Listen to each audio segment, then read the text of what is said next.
What's crack-a-lackin'? It's your boy Baroshmo, just in case you did not know so, and we're going to go over the cornerback class in the 2021 NFL Draft. I'm going to give you my top 10 cornerbacks, and then if you're a bro scout tier member, then you get to see my full rankings. It's one of the perks. It's the best way to support the channel and to support me, but any and all support is much appreciated and much obliged. So go ahead, become a bro and subscribe and leave that thumbs up if you enjoy the content. Get in the comment section and indulge in that nice, sensual, intimate football discourse. And this quarterback class is really tough. I threw a post up in the community tab talking about, hey man, I'm gonna have to delay this video for another day, man. I'm having a tough time trying to rank these corners, because after my top four, it got really hairy on where I wanted these guys, where I would rank them, because I mean, a lot of them do a lot of different things. And it's funny because Snorkel pointed out one guy, and I was like, dude, I've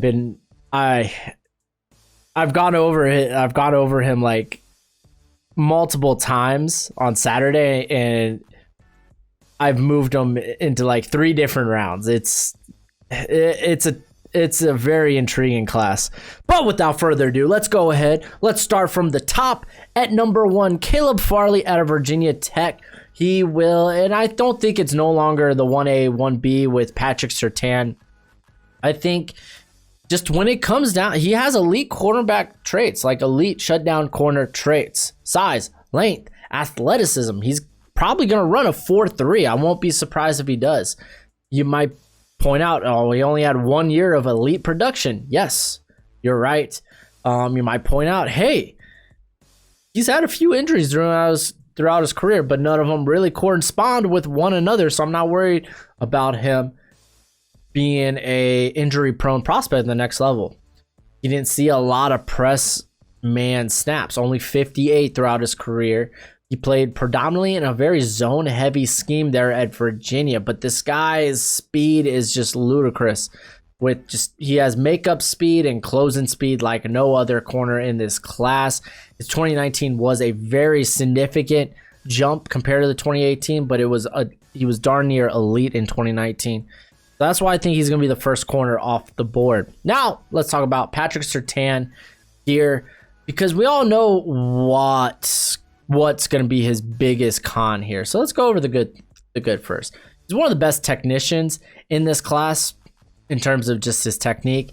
He played well in the slot in his freshman season. His lateral movement's actually pretty solid. He has 3 years of elite production there in the SEC. And that's why I'm not going to tank his stock like we saw with Cameron Dantzler, who I had, I think, like a mid-second round grade on.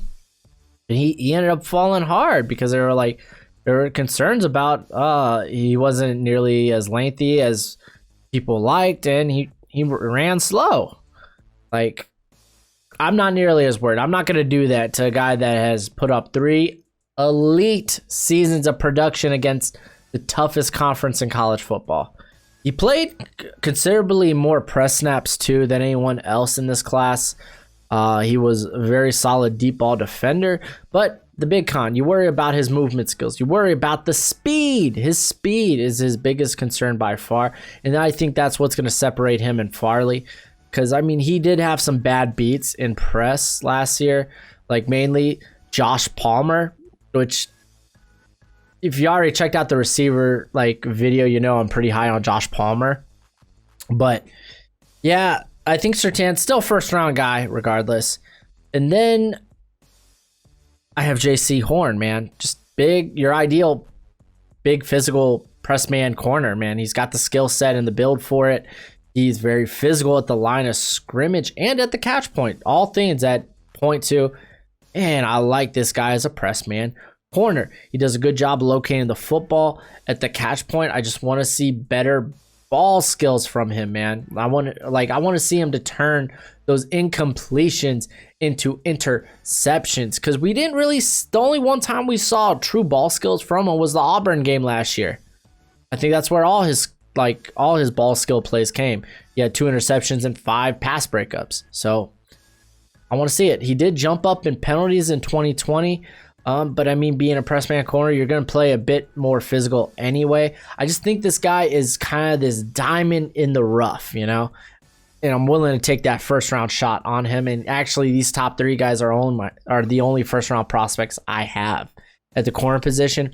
But my number 4, Asante Samuel Jr., is like a fringe first rounder. I wouldn't be surprised to see him go in the first round. I wouldn't be opposed to taking him in the late first round, because his athleticism, it's just elite. His change of direction, just special, man. He's one of the most versatile corners in this class. He's not scheme dependent. He can play, man. He could play zone. He could be off coverage. He could play press. Ideally, you hope he can. At his size, you kind of wonder, because that's the big thing, man. His size, 5'10", 184. Will he be able to play press at the next level? But he can play inside and out, man. He's been a true ball hawk throughout his career. 4 picks, 23 pass breakups. He's a very willing participant in the run game, and I like that. He's not nearly as physical as his dad was. Again, and it all points back to size being a concern. But I'm willing to bet that those size concerns won't be a problem in the NFL. So I really like Asante Samuel. Now, this is where the list really gets tough. I tried my best. Hopefully I did well. At number 5, I have Benjamin St-Juste out of Minnesota. He had a really great Senior Bowl. Really great. Huge wingspan too. We talk about press coverage corners, and he's got that skill set for it, man. 80-inch wingspan. Wild. He makes it almost impossible to get off the line of scrimmage with that length, man. He had one of the highest win rates in one-on-ones in team drills, and those were some impressive receivers he had to face. Very sure tackler, especially because the thing with Benjamin, man, he just comes downhill very hard with a head of steam. I wouldn't say he's fast, but he's got a little burst to him. He's got a little burst, man. A little burst, but he was never there was only maybe a couple of times he was beat deep through his career, which again, there's another thing, he doesn't have he doesn't have as many career snaps as some of the other prospects in this class, but he was never really beaten deep. He doesn't let faster receivers beat him. He forced many incompletions. Again, with that size, dude, he finds the catch point, and he is a problem at that. I would like to see those become picks. I don't think he had a pick throughout his whole career, but again, I'm willing to bet that that can change.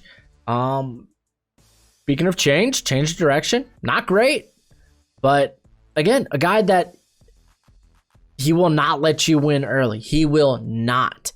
And that's probably the biggest reason why I have him here at number 5.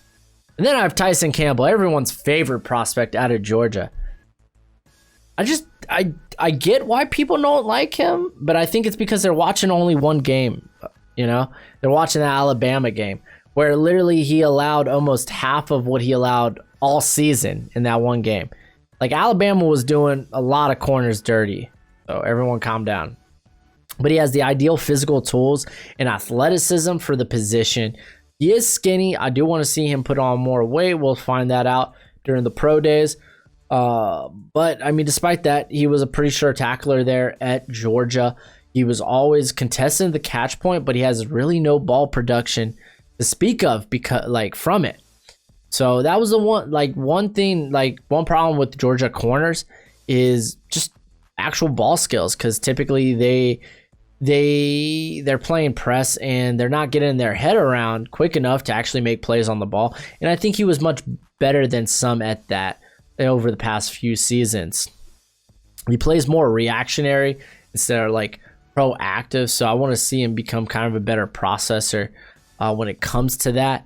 You like some of that reactionariness on tape, but it does lead him to getting beat by double moves quite a bit. And I think probably the best thing is he's not nearly as handsy as most Georgia corners are. Don't get me wrong, he still plays a physical style of football. I'm just glad you don't see that throughout the whole route. So I know people don't like Campbell. I like Campbell though. So To each their own. Trey Brown out of Oklahoma. I wanted to put him a bit higher on this list. I really did. I really, really like Trey Brown. The dude he's got real ball skills, man. 4 picks and 26 pass breakups in 3 seasons. He had a 42% win rate at the Senior Bowl, which was very good in drills that typically let the receivers win. I mean, during those drills, he had 5 picks or 5 pass breakups and 2 picks. You are hardly ever going to see interceptions during these drills. Almost never. And I love it because there was one play where he was beat on a break and he just has that closing speed, man. He accelerated, and even more, he intercepted that ball. It was just ridiculous. He just has those quicks. You just love it. You love it. I think he's more than a slot receiver too, because he's very physical at the line, despite his size.